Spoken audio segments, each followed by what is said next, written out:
Are you ready? Hey, are you ready for this? Are you hanging on the edge of your seat? Out of the doorway, the bullets rip to the sound of the beat, yeah. Another one bites the dust. Another one bites the dust. And another one gone, and another one gone. Another one bites the dust, yeah.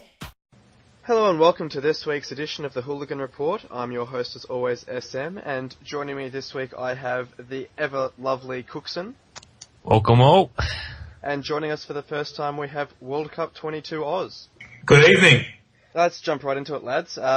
Great set of games that we've just had, first round of knockouts. We'll start with looking at the Brazil-Chile game, which was a pretty exciting game. Yep, it was, flowing, had a lot of chances, surprisingly with David Luiz getting the first goal, which I thought personally was an own goal, then Sanchez pinging one back, then, it led to penalties, but it was a pretty entertaining game to watch. Yeah, what were your thoughts, World Cup 22? Oh yeah, no, I was just going to say, I thought that was an own goal to you. It was a good game, yeah. But I mean, Brazil they're not looking crash hot, put it that way.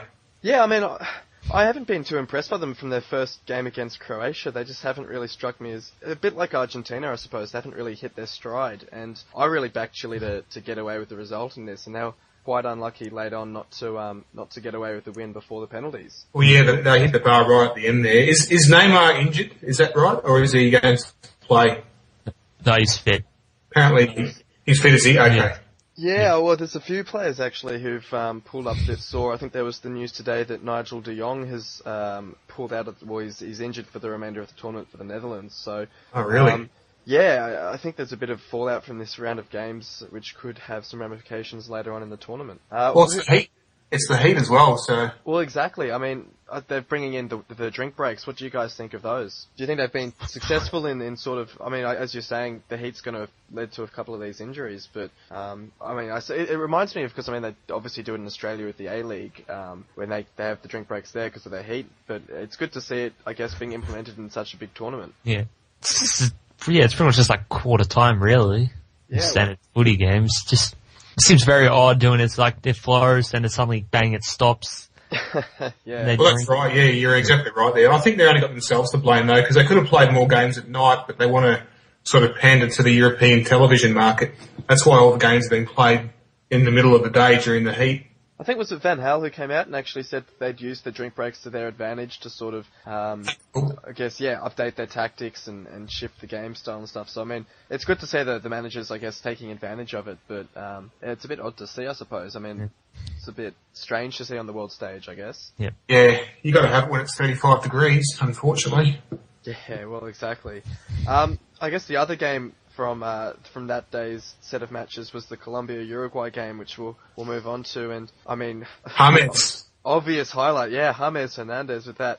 Rodriguez. I keep calling him James. Yeah. It's Jimmy Rodriguez. Jimmy Rodriguez. Just sounds perfect. But yeah, he was... What a tournament he's having. Fantastic. Words going around that Real Madrid want him. They're going to ship off Di Maria and get him. Yeah, I heard that rumour, actually. Yeah.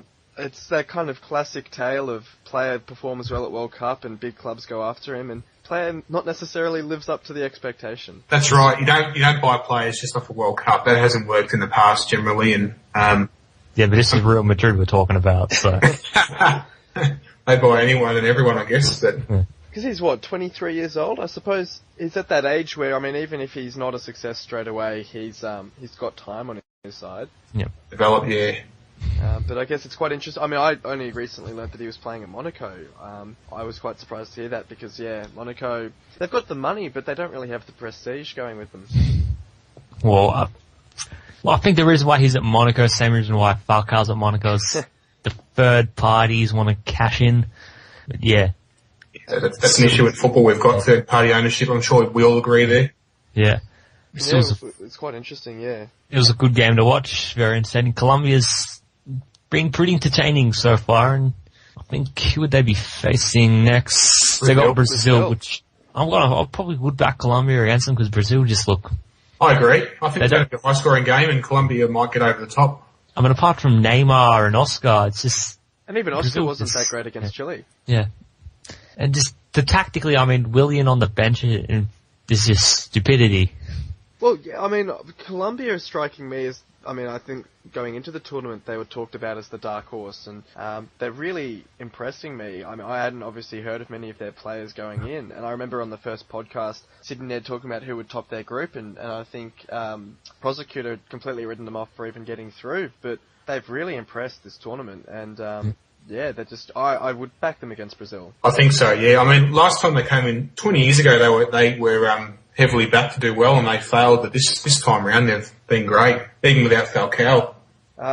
Obviously, the other side of the coin in that match was Uruguay, and since the last podcast, I think there's been a bit of an incident surrounding that side that we should talk about at least briefly with a Liverpool supporter on the podcast, and that's obviously the Suarez bite. What's your read on the situation?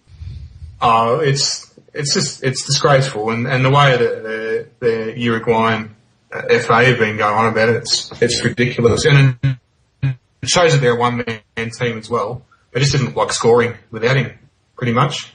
Yep. Yeah. What's your take on the punishment, guys? I reckon it's fair. I mean, this is the third time he's bitten someone. I mean, do you think after the first time he would understand that the third time, I mean, it requires drastic measures, and let's be honest here, Liverpool are an innocent party in this. I mean, he would have been banned for 4 months no matter which club he was at.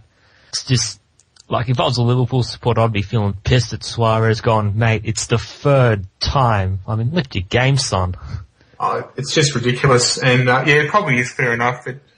It's the first time FIFA's given a worldwide ban for something that's happened on the field. But that's what I was gonna say. I mean, I think the precedent was you had to either assault the ref, be involved in match fixing, or basically doping. Yeah. So this is obviously the first time it's involved something that's happened on the field. So it does set a bit of a precedent. I mean, personally, I obviously, biting's a dirty act, but I view deliberately breaking someone's leg as much worse, because it's obviously potentially career-ending. That's exactly right. And just on the quarter-final match, France versus Germany, you lads probably don't remember, but in 1982, the German goal, Tony Schumacher?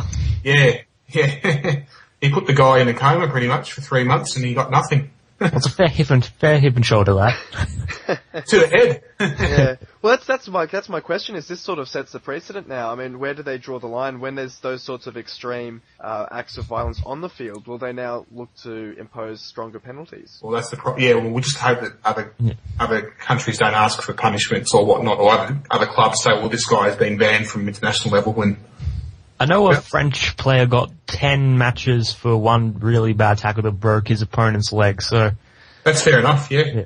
I reckon it's increasing, but I just think that this is a once-in-a-million thing, because it's the third time Suarez has bitten someone. If it was the first time, he'd probably get, again, just 9 basic matches for... I'd say fine him £2 million. Yeah. That'd be better. Well, I reckon giving a fine might actually be better in a sense, because let's be honest, international matches, you know, if it's an international friendly against, I don't know, New Zealand or something, I mean, how's that? It's not really punishing him. I guess the big punishment's missing out on the EPL games. Well, Uruguay can now schedule 4 or 5 dodgy friendlies to... they have to be competitive matches. Oh, do they? Okay. Yeah. I didn't realise that. So that'll be presumably what qualifies for the South American Cup or whatever. Yeah. Well, next, I'm not sure about it, but I think it might be only World Cup qualifiers. Right, okay. Yeah, you're correct, Cooksen. It's because he's okay for Copa America, because that doesn't fall under FIFA. Yeah. Okay. So, but for FIFA World Cup qualifiers, it will be, that's what the ban will apply to, as from what I can ascertain. And I guess we'll move on to the other controversial figure from this round of knockouts, and that's Robben coming out and admitting that he dived in the Netherlands-Mexico game, which they won 2-1. Now, he didn't come out and admit to diving for the penalty that actually won them the game, but he admitted to diving earlier in the game. When a player comes out and admits to diving like that, surely he has to come under scrutiny. Yeah, I mean, we all know Robben's a diver. It's just, the way I look at it is that, I will be frank, he was denied 2 pretty clear penalties earlier on, so... I agree with that. It's just kind of one of those things that just evens itself off in the end, I guess. The cynic in me just saying it was a bad look, don't get me wrong about that. It's just, I mean, I mean, it's You have to feel very sorry yeah. for Mexico in one sense because of the fact that the goals came so late to deny them the win. But you do have to say, I mean, when a player gets a few pretty blatant penalties, I'd say, turned down, can't really fault them when they do get a maybe slightly dodgy one. Yeah, he milked the penalty at the end, but it was there to give, I think, but he did milk it. I mean, it was, it's one of those ones you can't complain if it wasn't given, but it can be one as well. It's up to the referee's interpretation, really. Yep. Then we also have probably also one of the best substitutions seen is this Van Persie being chipped off for Klaus Huntelaar, which was the Hunter. Yeah, Van Aal's got balls, which is only a good thing for us United supporters. But yeah, it's probably a very good game. I mean, Schneider was a fantastic goal. Dos Santos was pretty good, and Hunter at the end just iced it. Yeah, had a bit of everything. I mean, I thought Dos Santos' goal for Mexico was absolutely brilliant. And we've seen quite a few extraordinary goals at this World Cup. I mean, it's had a bit of everything. Jimmy scored the goal of the tournament. Pardon? Jimmy scored the goal of the tournament, Jimmy Rodriguez. Yeah. Oh, I was actually quite surprised that a few people came out and still said that they thought Timmy Cahill's was the best. But that's because they're Australian. Yeah. No, this was people tweeting into Sky Sports, so this was over in England. Oh, okay. So I was quite surprised at that, but no, I also agree. I reckon Jimmy's goal was definitely the best. No, it's on the turn. That's the different. Like his chest hit on the turn. That's very, very difficult. Yeah. Well, we're going to have fun watching through them all when choosing one at the end of the tourney. Yeah, there's plenty to choose from. The other game from that day was Costa Rica-Greece, which finished 1-1, with Costa Rica winning 5-3 on penalties. I don't know about you guys, but even just going into this game, given the fact that these were probably the two of the weaker sides in it, I just had the sense it was going to finish 1-1. I mean, I could see there being a goal in it, but I could see it being a draw as well. How did you guys read the game? Yeah, that's what I thought as well. I bet on there being not many goals in that match, so I was happy with that. And Greece is always... They're always in low-scoring matches, Greece, for some reason. Yeah. Boring. I think there was a poster on the board. I can't remember his name now, but there was a Greek supporter on the board who was actually complaining and saying they have such an aggressive team, such a fluid attacking side, and the manager's just a dour defensive manager who puts these clamps on the side and has them playing this style of football. But yeah, they don't seem too impressive. I don't know where he gets the attacking football from. No, I don't find them impressive at all. They were only in front for 2 minutes for the whole tournament. Yeah, I quite liked Ivory Coast, had a bit of soft spot for them, so I was quite unhappy when they got knocked out to start with. Yeah, no, I'm glad Costa Rica went through. I'm sure you guys both agree. I think they deserve it. And the handball the referee missed, that's a good case for video technology. I mean, that's like a spoil in the AFL. Yeah. That was. And he was an Australian ref as well, actually. Oh, Ben Williams. Yeah, so it was quite impressive to see him reffing that match, but given the fact that he missed the handball, it makes you think he might not be getting a call up for a quarterfinal anytime soon. Hey, he just been listening to the AFL umpires. Got to let the good spoils go. And also, it's probably a good thing Greece are out, as some of their names are a bit hard to pronounce, to be honest. Papadopoulos. Cooksen, how do you rate Costa Rica's chances against Netherlands actually going into the quarterfinal? I reckon they're a fair shout, but I reckon the Dutch will get over on. They have higher quality with Van Persie and Robben's in scintillating form, and young Memphis Depay will be paying out a lot of goals. Very nice. Very terrible nice. punt there. But yeah, I mean, Costa Rica do have quality with Ryan Ruiz, Joel Campbell, and they're playing good attacking football, and they're being quite entertaining, and they have strong self-belief, and that can carry you a long way in a World Cup. I think the thing about Costa Rica for me is they've come out of a group which had Italy, England and Uruguay in it, so you can't really say that, going up against the Netherlands that they've got no chance, because they've proven that they can, get up against the odds. Well, England are easy beats, so they don't count. Italy and Uruguay was still pretty impressive. No, that was, yeah, you're right, yeah. Heads to take, yeah. No, I do agree though, I don't think England put up too much of a fight. I think Costa Rica should follow the game plan we used against the Dutch. Just press them a lot and use them, because they've got a lot of energy about them. Costa Rica, the way that they're a very young, fit team, and just play the game. We had a lot of success pressing. We made Holland play a lot of long balls when we played them. We lost 3-2. I think take the same approach. I think the Netherlands do struggle when it's a bit more open like that. I think when you really attack them and put them on the back foot, they get a bit unsettled. Yeah. The Dutch need to go to 4-3-3 for this game. No 3-5-2 or 5-3-2 for this one. Yeah, well, exactly. I think they need to get a bit more of a grip on the Costa Rican attacking force because, like you guys are saying, they have looked quite entertaining. Yeah, they are. And they should if they keep pressing Holland, they'll cause problems. The worst thing they can do is just sit back and defend. I hope they don't do that. If they keep playing the way they've been playing. Well, I think I could see them defending a bit more against Greece because Greece weren't necessarily as much of a threat as the Netherlands. But I think against Holland, they really do need to go out on the front foot to have any sort of chance. Definitely. So we'll move on to the next game to review, which would be the France-Nigeria game. And France, probably along with Colombia, are the two sides that have impressed me the most. I think France have really shown a spirit of togetherness at this World Cup that has been lacking at previous international tournaments. And they're another one that could go quite far into the tournament. I'll take that one first because I've got French background and I agree with you. That with France, what it is, they either have a great tournament or they fall apart. It's one of the two things. So what's happened this time around is Deschamps has gotten rid of a lot of the troublemakers and they're all hungry as well. But it's quite there's a few of the older heads, but on the whole, there's quite a few young players there. You know, you've got your Pogba and Sacco who are playing and doing quite well. I think there were a few eyebrows raised when Nasri was left behind, for instance. But as you say, I think he was one of the troublemakers at the last World Cup and done them good to leave them behind. They've just got a solid team and they're really together. I mean, Lord's fantastic. Varane and Koscielny have been good at the back, in my opinion. You got Kubai and Pogba and Matuidi, who have been a pretty good midfield. Still disappointed. Winner as well. Yeah. The midfield's great, yeah. The midfield's their real strength. And still shitty that Pogba's not in United. I mean, Benzema, who hasn't been at his greatest, but has still he's chipped in with goals and been quite lively. He could have had 6 goals in this tournament if things went right for him. Yeah. I mean, Griezmann's been pretty well, but Nigeria are also very impressive. I mean, they did their job. They were attacking, despite having Obi Mikel as their number 10. You see that lovely back heel nutmeg you did on Pogba? That was very impressive. Did you see Moses' attempted spin? I know SM didn't, but it was pretty hilarious. Yeah, I saw that, laughed. He tried hard at least that game, Moses. He put a lot of effort in, but...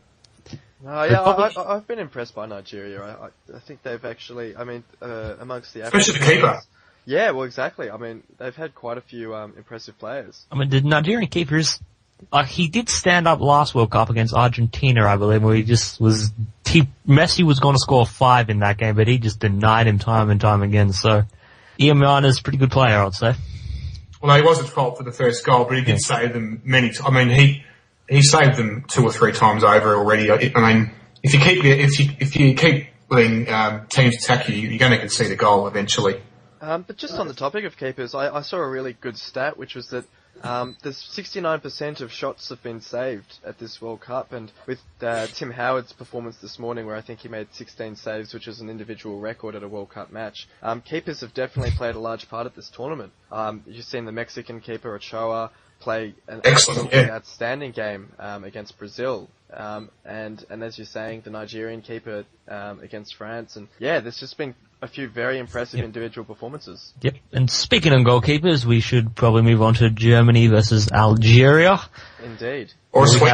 Is that a sweeper or a goalkeeper? Yeah, sweeper keeper. Exactly. 21 touches outside the box. That's fantastic. And we'll probably all agree that Neuer is the best goalkeeper in the world. Yeah, I'd say so, just about. Yeah. But Germany do look weak in the fullback areas. They need to probably put Lahm in at one of the fullback areas and maybe, I don't know who the other fullback is in the German team, but it might be width and pace of how you can beat Germany and... Yeah, they look very slow at the back, you're right there. They're playing with all 4 centre-backs at the back and that's... it's bad strategy. Yeah, I mean, the French could really exploit that.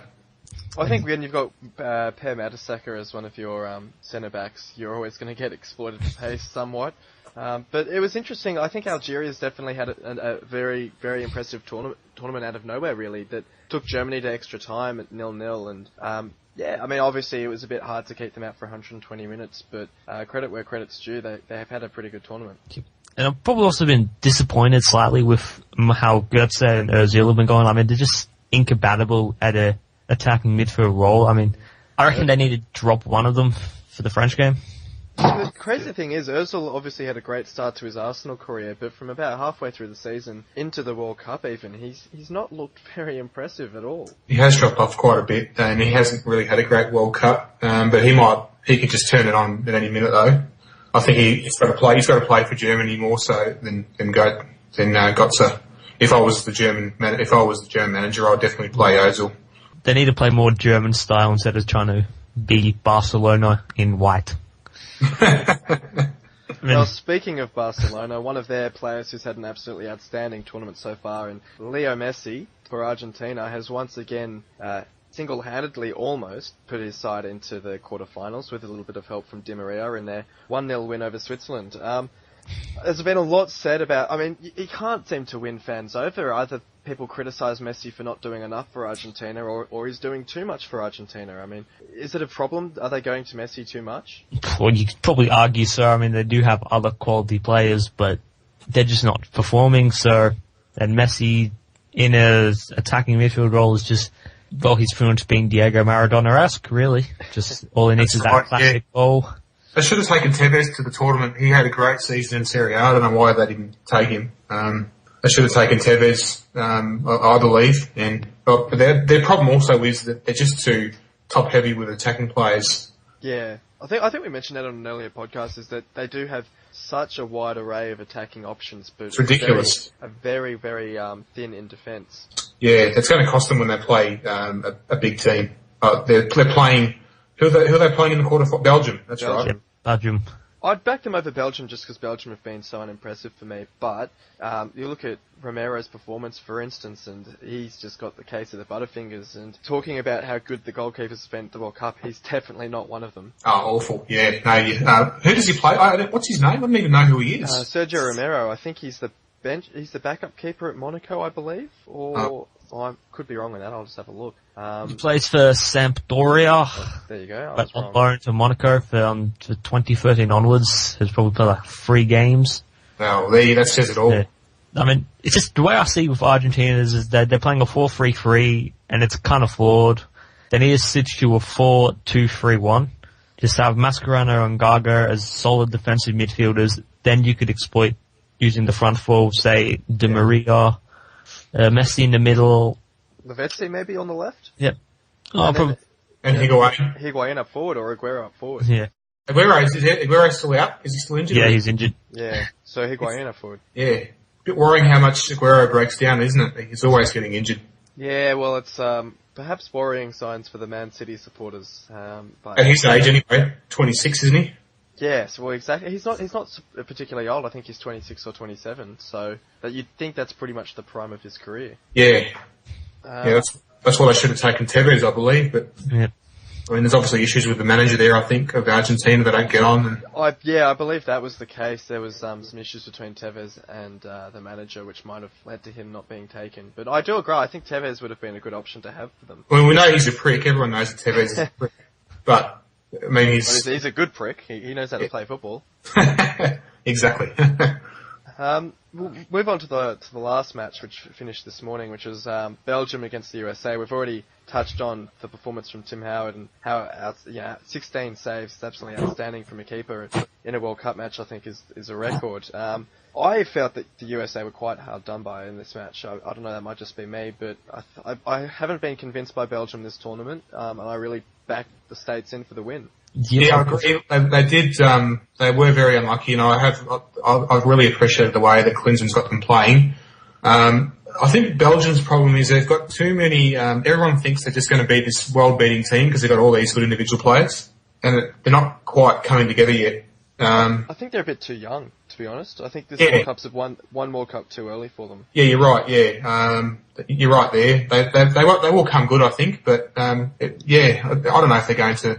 This is a hard one to pick. Argentina and Belgium, and yeah, I was about to ask. I mean, after this game, I'll get your tips for each of the quarterfinals. But how do you rate Belgium's tournament so far? Well, they've been average, but they've been winning, which is a good thing. I mean, they got quality all around the park. It's just, again, it's just not clicking for them. It's just they haven't found a good system or formation, or I reckon they lack some fullbacks. Yeah, well, I think like Germany, they're playing centre backs as fullbacks, aren't they? Yep. I mean, it's a stupid idea. I mean, I've seen Chris Smalling be playing at fullback, and it's just he's not. It's just don't play centre backs at fullbacks. It's just stupidity. But who are they playing there, Vermaelen? I didn't see the lineup. I think it was Vertonghen's been playing at right back for them or something. Vertonghen's at left back, which I can kind of understand since he's fast, but again, he's a centre back, and Ando Wield is the other fullback. But it's just, we've got Fellaini and Witsel as box-to-box midfielders in a double pivot. You got Hazard, Mertens, De Bruyne. You've got young Orji, who was pretty good then, but it was Lukaku who made the difference again. Yeah, all those damn Chelsea players. I think I saw a stat that Chelsea's had quite a few players score, but I think Man United's actually had the most players scoring at this World Cup. So I think I said last week, Cooksen, your players know how to score at the right time of the season, don't they? Building up. This is a good solid pre-season for the boys. It's a solid pre-season, yeah. That's exactly it's a World Cup. Well, Van Gaal's taking Van Persie off, he's had enough of him. He's just laying down some discipline, laying down the law. Keeping him in cotton for the Premier League season. Cotton Walker. So we'll move on to the quarters. I'll just get your tips on the games and get some quick thoughts on them. How do you see France-Germany playing out, Cooksen? I see it being probably a high-scoring game, but I see Germany winning probably in extra time in the 3-2 thriller. It's what Germans do to France. They just break their hearts all the time. Honestly, you've seen it through world history, and Blitzkrieg, wars. Yeah.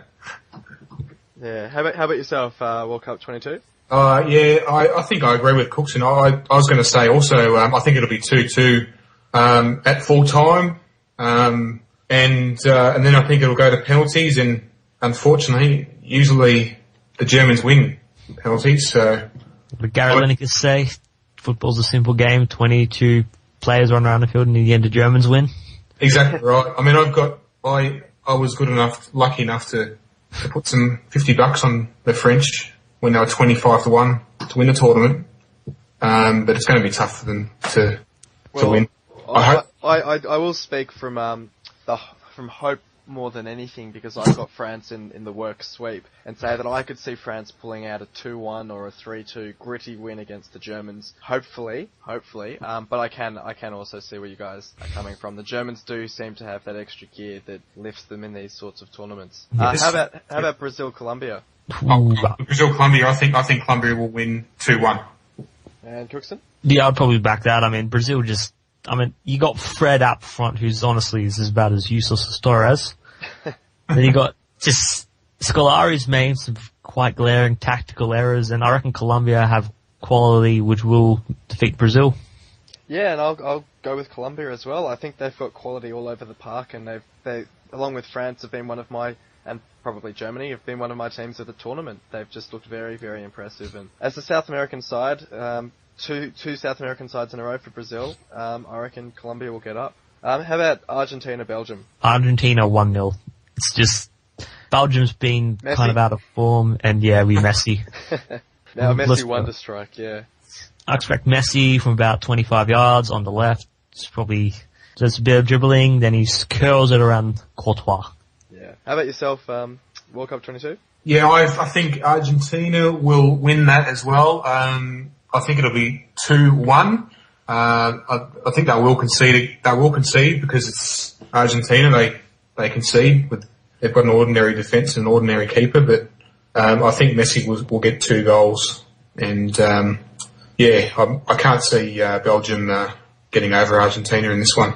Yeah, it's a battle of two pretty underwhelming sides for mine. I expected a lot from both of them coming in, and neither of them have really delivered. But yeah, look, I probably agree. I think Argentina will probably get up in that one. Messi will have a hand in it, I'm sure. A score? SM? A score? I'll probably agree. I'll say 2-1. I reckon, the Argentinian defence isn't great, so I reckon Messi 1 goal, Di Maria 1 goal, and we'll say Lukaku 1 goal. How about Netherlands-Costa Rica, guys? I see the Dutch winning probably 2-0, with Van Persie and Robben scoring again, but it probably will be a fairly open and entertaining game. World Cup 22? Yeah, I can't see anything other than a Dutch win here. I think it'll be 3-1. 3-1 to Holland. They will concede again because they don't have the greatest defence, I feel, compared to the other teams. And it'll be a combination of Van Persie and Robben scoring. 2 goals for one of them and 1 goal for the other. They're looking pretty good up front, the Dutch. Yeah, I mean, I have to agree. I think it's going to be a pretty open game, pretty attacking game, but I do think Netherlands will probably win it relatively comfortably in the end. I could probably see a 2-0 or a 3-1 or something like that. Costa Rica have been very impressive and one of my teams at the tournament in terms of beating expectations, but I think their run will probably come to an end against the Dutch. Now, guys, we've got a bit of time left, and there's been a bit of movement in the transfer market that I thought we should touch on, not least of all because I believe there's been a few significant moves for both my club and for your club, World Cup 22, with Lallana signing in the last day or so for 25 million. How do you see that transfer? To the fee? I think he's the sort of player that we want at Liverpool. He fits into Brendan Rodgers' system, but I mean, clearly we're paying an English tax, so to speak, on Lallana. I thought, and I've said previously, that we should not be spending more than about 18 to 20 million pounds on him, but I hope he works, because he's not that young. He's 26. If he fails, we probably only get 10 million pounds back for him. And do you think you'll sell Suarez in the end? That's a tough one. I think if Barcelona are prepared to put up 80 million pounds, whatever the fee is, the release fee, or if Sanchez wants to join Liverpool, we don't want to take Sanchez if Barcelona are pushing him to, but if he wants to join us, I mean, I'd quite happily take 50 million plus Sanchez or 40 million plus Sanchez. I'd happily do that. He's banned for the first 12 games. Yeah, that's why it's quite interesting that following his apology to Chiellini, Barcelona's actually come out and praised him for his ability to be humble. So, I mean, it says a lot about Barcelona's intentions, perhaps. Yeah. What about yourself with Hull SM? Look, it's been a busy couple of days. It feels like it's a game of FIFA or something with the amount of bids and transfers flying about the place, with Livermore signing last week for a much steeper fee than I would have been happy to accept initially. You're ruining football, someone said. Yes, I think it was NFG Kizza said, we're ruining football, we're the third highest spenders of 2014, which is an odd feeling as it's quite a small club. And Snodgrass joining for 7 million is the other one. Tom Ince is the latest name to be thrown about. Blackpool are wanting an £8 million fee for him because he's under the age of 23, which I believe requires a fee even though he's out of contract. That's correct, yes. You get a youth development fee. Yeah, so it sounds like we're going to be trying to push for about a fee of 4 to 5 million, which if we can achieve that I'd be quite happy with. And the other one's Michael Dawson, the younger brother of Andy Dawson, who spent about 11 years with us. So I'm not the biggest fan of Michael Dawson. I think he's a bit slow. He's on the way out. It was probably his fault, potentially, for a couple of the thrashings they suffered last season. But with our captain, Robert Corrin, being released by the club, I think a bit of experienced head around the club. We don't have that many players that side of 30. Might not be the worst thing for the club. So I think those are the main transfers. I think there's a few younger guys we're looking at getting as well, just on the fringes of things. But it's been a busy couple of days for us. Cooksen, how about United? Who's United got lined up? We've got Luke Shaw, brought from Southampton for £27 million, which... The latest in the Southampton recruits. Yep. A bit expensive, but again, it's young and English tax, which makes him the most expensive teenager of all time. Then we brought Ander Herrera from Atletico Bilbao, which... Good signing, he is. And negotiating with Bilbao is about as easy as bloody pregnancy, I guess, for a guy. It's impossible, but yeah, pretty good signings, and I believe this is what I've been reading and what I've been hearing is that we might be in for William Carvalho for £37 million, possibly sniffing at Arturo Vidal and Sanchez. Pogba? And, I'm not too sure about Pogba. I think Pogba will be higher than Vidal. But also Strootman, which is apparently a lock-in for January for about £25 million. But yeah, also some continental transfers as we now do this. We've got Lewandowski went to Bayern Munich on a free, but Dortmund have responded with getting Nuri Sahin and Ciro Immobile. Then Munich again bought in Lewandowski, bought in Rode, both on frees, so I'm not sure what Guardiola's thinking there. Then we'll go to Barcelona, which as of today have not completed any moves for Suarez or anyone else, but they got Ter Stegen, Rafinha, and De Fulu back, and they've also signed Ivan Rakitic. The transfer ban was cancelled, wasn't it? They had a transfer ban initially, but that was suspended. Yeah, it's suspended, and they got some young Rakitic is one that I really rate, and so I was actually quite impressed they managed to get him pretty cheap or free. Only 1 year for contract left, wasn't it? Yeah, 1 year for contract, and he wanted to stay in Spain, so it's, what can you do really? I mean, no one else is going to buy him. But also Chelsea bought, was it Fabregas, and they're believing get Costa. Yeah, I think terms have been reached with Costa in the last 24 hours or something, I believe. He didn't have the World Cup, did he, Costa? He didn't look... That's the thing. I mean, he was looking so impressive last season, and he's now come out with a pretty average World Cup, and Chelsea fans might not be blamed for thinking, is this the new Torres coming along? So it'll be interesting to see how that one pans out, because I think Chelsea seems to be a bit of a striker's graveyard these days, since the glory days of Anelka and Drogba. Yep. And also in different news, the Real Madrid club shop are selling number plates with James written on it. Okay. They're getting a bit ahead of themselves again, well, a bit like they did with Gareth Bale, and that one came to fruition. So Real Madrid are the sort of club where if they really want a player, they seem to manage to get them. So I think it's a case of watch this space. He's going to cost a fortune, though, because Monaco's just bought him in the last year, haven't they? And they spent a fortune on him, didn't they? Yeah, so they're not going to, they're the sort of club that can afford not to sell a player. Yeah, well, exactly. I mean, you've got clubs with that sort of finance behind them. They don't really need to sell. Yeah, but it's Madrid, and what they want, they usually get. Yeah. Well, it will be interesting. It's a case of watch this space. And thank you to both of you for joining me this week. It's been a pretty full-on week in terms of football. So thanks for coming on. It's a pleasure, mate. No worries. Thank you both. Yeah, and thank you to everyone listening. We'll be here this time next week, and until then, we'll see you on the forum. We are fighters, we are warriors, we were born to win this game. No compassion, feel the passion, running faster through our veins. Feel the love of the world.